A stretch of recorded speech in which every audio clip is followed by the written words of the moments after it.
Hello friends, welcome to Pebbles. நான் உங்கள் கோபி சுதா கோவை சமையல். நம்ம இன்னைக்கு செய்ய போகிறது சிக்கன் செமி கிரேவி. இது வந்து சப்பாத்திக்கும் எடுத்துக்கலாம், தோசைக்கு எடுத்துக்கலாம். அது மட்டும் இல்லாமல் களி வந்து நம்ம செஞ்சால் களிக்கும் நம்ம காம்பினேஷனாக எடுத்துக்கலாம். அந்த மாதிரி தான் நம்ம செய்ய போகிறோம். இப்போ எப்படி செய்கிறதுன்னு பார்க்கலாம். 1/2 கிலோ சிக்கன் எடுத்துருக்குறோம். இது கூட நம்ம ஆல்ரெடி 2-3 டைம் வாஷ் பண்ணி வச்சுட்டோம். இப்போ மஞ்சத்தூள் போட்டு அப்படியே வந்து மிக்ஸ் பண்ணி வச்சுக்கலாம்.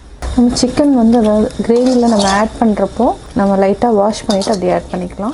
இது ஒரு 10 மினிட்ஸ் வந்து அப்படியே நல்லா மஞ்சத்தூளில் ஊறட்டும். இப்போ நம்ம ஆயில் விட்டுக்கலாம். ஆயில் ஒரு 3 அல்லது 4 டேபிள் ஸ்பூன் வரைக்கும் ஆயில் விட்டுக்கலாம். ஆயில் நல்லா காஞ்சிடுச்சு. இப்போ நம்ம ஒரு பட்டை, 2 கிராம்பு, ஒரு ஏலக்காய், ஒரு பிரிஞ்சி இலை நல்லா வாசம் வரட்டும். அதுக்கப்புறம் நம்ம வெங்காயம் ஆட் பண்ணிக்கலாம். இதுக்கு வந்து நம்ம ஒரு 3 பெரிய வெங்காயம் எடுத்துருக்குறோம். அதையும் நம்ம ஆட் பண்ணிக்கலாம். வெங்காயம் நல்லா வதக்கிக்கலாம். இப்போ நம்ம கொஞ்சமாக உப்பு சேர்த்து வதக்கிக்கலாம். இது 1-2 நிமிஷம் வரைக்கும் நல்லா வதங்கட்டும். அதுக்கப்புறம் நம்ம இஞ்சி பூண்டு பேஸ்ட் ஆட் பண்ணிக்கலாம். வெங்காயத்தை நல்லா வதக்கிட்டோம். இப்போ நம்ம 1 டேபிள் ஸ்பூன் அளவுக்கு இஞ்சி பூண்டு பேஸ்ட் ஆட் பண்ணிக்கலாம். இதையும் நல்லா மிக்ஸ் பண்ணி விடுங்க. இஞ்சி பூண்டு பேஸ்ட் போட்டோன்னே அடி பிடிக்க ஆரம்பிக்கும். இது ஒரு 30 செகண்ட் நம்ம வதக்கிட்டோம். இப்போ நம்ம ஒரே ஒரு தக்காளி ஆட் பண்ணிக்கலாம். நல்லா வதங்கட்டும். இப்போ நம்ம ஒரு 2 நிமிஷம் மூடி வச்சுக்கலாம். தக்காளி நல்லா வதங்கிடுச்சு. இப்போ பார்த்திங்கன்னா எண்ணெய் நல்லா பிரிஞ்சு வர ஆரம்பிச்சிருச்சு. இந்த ஸ்டேஜில் நம்ம ஃபஸ்ட்டு நம்ம மல்லித்தூள் ஒரு 1 டீஸ்பூன் அளவுக்கு ஆட் பண்ணிக்கலாம். நம்மளுக்கு கொஞ்சம் கிரேவியாக வேணுங்கிறதுனால 1 டீஸ்பூன், இல்லைனா நீங்கள் கம்மியாக ஆட் பண்ணிக்கலாம். இப்போ நம்ம அடுத்து ஒரு 1/2 டீஸ்பூன் வந்து மிளகாத்தூள் ஆட் பண்ணிக்கலாம். கரம் மசாலா 1/4 டீஸ்பூன்.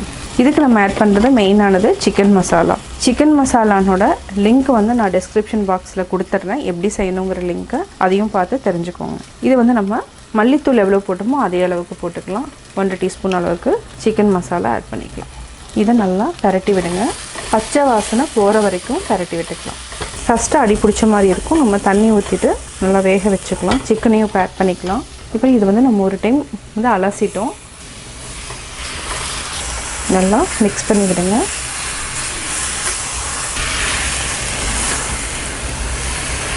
கொஞ்சமாக தண்ணி விட்டு மூடி வச்சுக்கலாம்.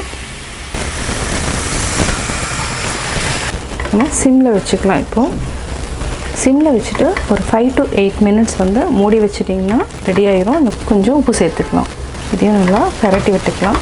உங்களுக்கு வந்து கிரேவி ஜாஸ்தி வேணும் அப்படின்னு விரும்புனீங்கன்னா கொஞ்சமாக நம்ம தேங்காயும் பொட்டுக்கடலையும் அரைச்சி கூட ஊற்றிக்கலாம். அதாவது பொட்டுக்கடலை, சோம்பு அரைச்சி ஊற்றிட்டிங்கனாலும் இது வந்து இந்த கிரேவி நல்லாயிருக்கும். இப்போ தண்ணி ஊற்றிட்டு மூடி வச்சுக்கலாம்.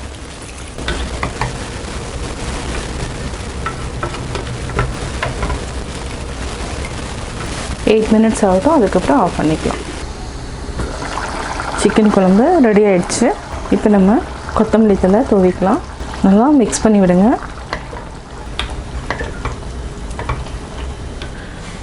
சுவையான chicken semi gravy ready. Chicken semi gravy எப்படி செஞ்சீங்கிறத பார்த்தீங்க. நீங்களும் வீட்டில் ட்ரை பண்ணி பாருங்கள். உங்களுடைய கமெண்ட்ஸ் எனக்கு சொல்லுங்கள். லைக் பண்ணுங்கள், ஷேர் பண்ணுங்கள், மறக்காமல் சப்ஸ்கிரைப் பண்ணுங்கள். அது மட்டும் இல்லாமல் பக்கத்தில் இருக்கிற பெல் ஐக்கானை கிளிக் பண்ணிங்கன்னா நாங்கள் அப்லோட் பண்ணுற வீடியோவை நீங்கள் உடனுக்குடன் தெரிந்து கொள்ளலாம்.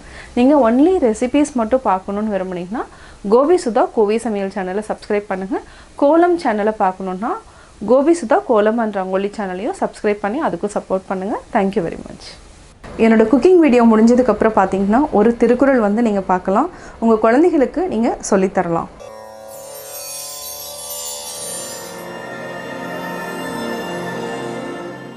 உற்ற நோய் நீக்கி உறா அமை முற்காக்கும் பெற்றியார் பேணிக் கொளல்.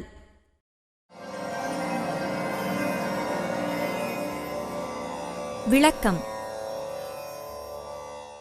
நாட்டிற்கு வந்துள்ள துன்பத்தை நீக்கி மேலும் துன்பம் நேராதபடி முற்படக் காக்கும் தகுதி உடைய பெரியோரையே துணையாகக் கொள்ள வேண்டும்.